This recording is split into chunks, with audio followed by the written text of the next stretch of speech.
Welcome everyone, Costin here with my Grimgor Ironhide campaign overview guide for Total War Warhammer Free Immortal Empires. Grimgor is one of the strongest legendary lords in the game for one of the best races in the game, the Greenskins. The Greenskins, and Grimgor in particular, are an unstoppable horde. And in pretty much every single campaign, barring a few that I've played in this game on Legendary difficulty, I've always seen him create a massive and powerful empire for himself. But how does he do so? Well, first off, let's talk about the Greenskins as a race, because they have a substantial number of advantages.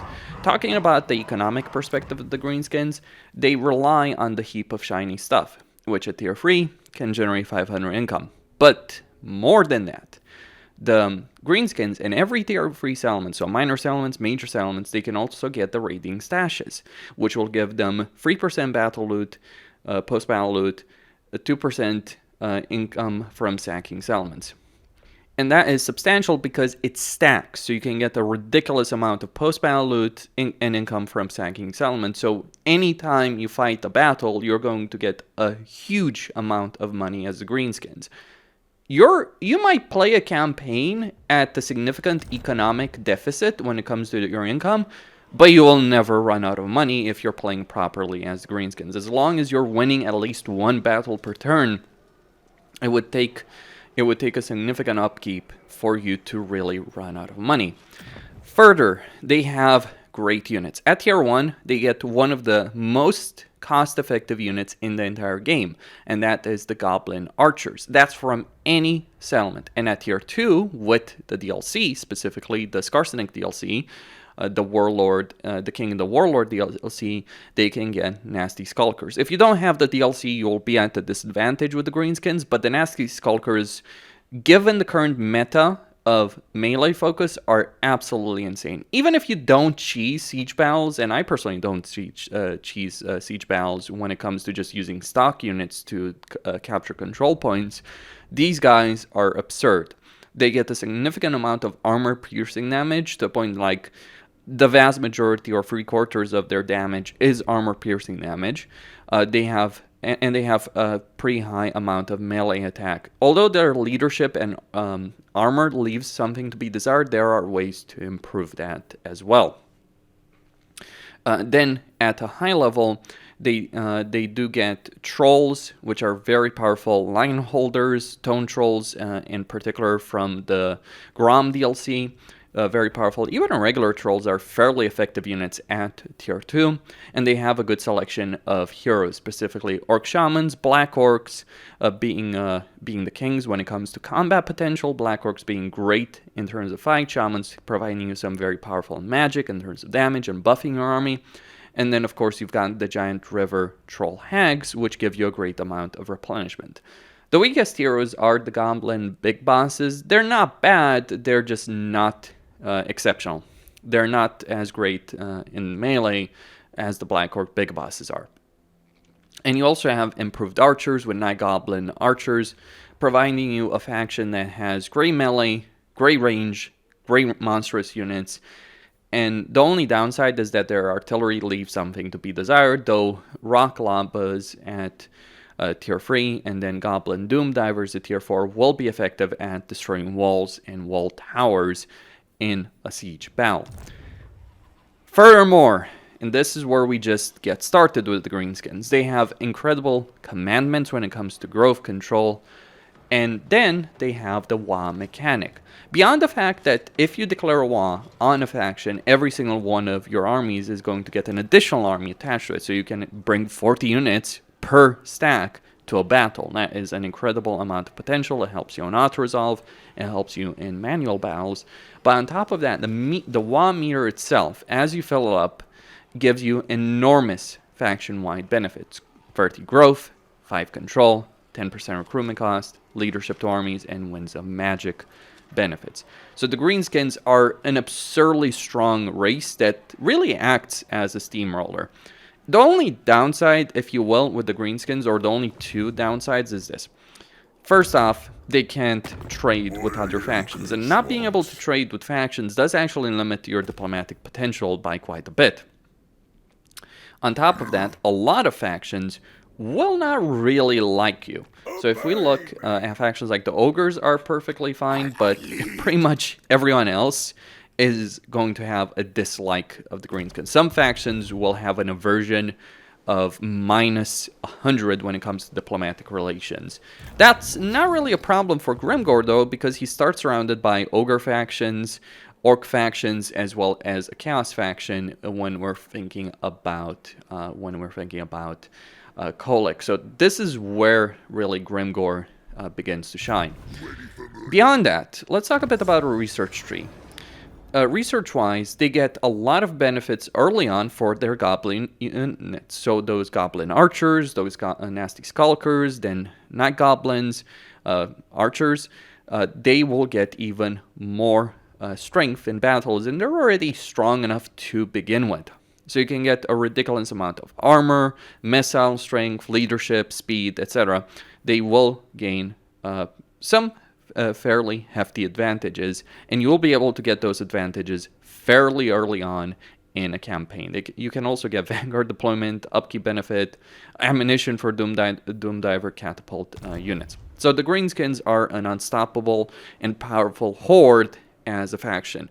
Their armies might be a bit expensive if you're getting them filled even with just nasty skulkers. They might be a bit expensive, but the sheer amount of money that they can generate through a single battle is absolutely ridiculous. With that in mind, let's talk about Grimgor. Faction-wide benefits: he gets hero recruitment of Black Orc big bosses in every single province, so you can really fill your armies up with these guys fairly quickly. Like at the start, you'll get one, and it's fairly easy to increase the capacity. You just need to get a fighting pit to tier 3, and that will help you with that. Was have a chance to contain Black Orcs being the ultimate melee unit for melee infantry unit for the Greenskins, and they get and his entire faction gets 10% campaign movement range, as well as an upkeep benefit for Black Orcs and Big Guns. Then there's Grimgor himself. He gets more income from post-battle loot, armor benefits for Black Orcs, leaderships, the ability You're Next. The ability You're Next really debuffs a lord or a hero that you just want to kill. So Grimgor is a really powerful duelist in battle. In terms of his special skill line, we're looking at more hero capacity for Black Orc big bosses, a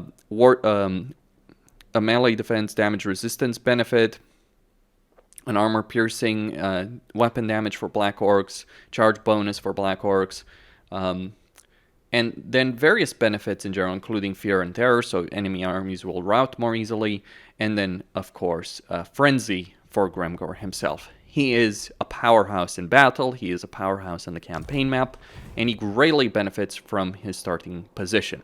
The only threat that Grimgor has currently in the game until they add Cast Dwarves is Kolic, and Grimgor is stronger than Kolic. In a one-on-one fight, Kolic will certainly give Grimgor a run for his money, but Grimgor will just bring 3 stacks of units. And most of the time, even the AI will just annihilate Kolic and then take control over the entirety of this portion of the map.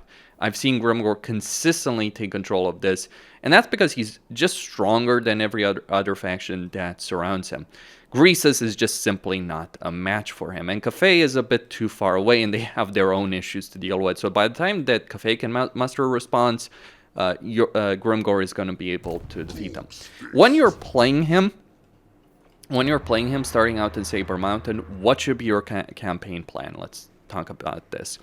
Well, you do start in the path to the east, and your goal should be to take it from this faction. Now, Greenskins do have a confederation mechanic where if you kill the leader of, or you defeat in battle the leader of a fellow Greenskin faction, you can confederate to them. I would not recommend doing this with these orcs. It's better to just wipe them out, their territory, sack their settlements, so you can get more income, you can get higher levels for Grimgor and for your heroes. But in general, you can use that kind of mechanic to confederate other Greenskin factions. So if we're thinking about the Slaves of Tsar, or Darkland Orcs, or even someone like Skarsnik. Or you could go for Azag, do that against him, get Azag as a legendary lord in your faction. By the way, you start with the path to the east, you take that over, and then you should go take out Kolic.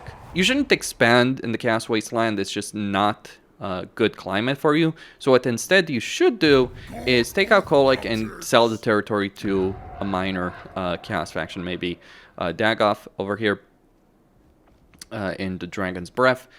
Sell the territory to them, sell the Challenge Stone to them, and try and secure some kind of deals in the north so you don't have to bother about expanding there.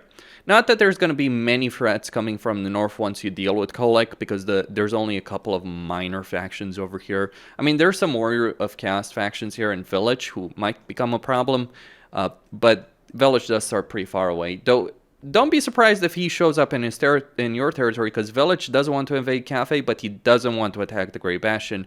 So in quite a few campaigns, he might just show up at your doorstep with a full stack of troops. Don't be surprised if that happens. Wipe him out if that happens, or make some kind of deal with him.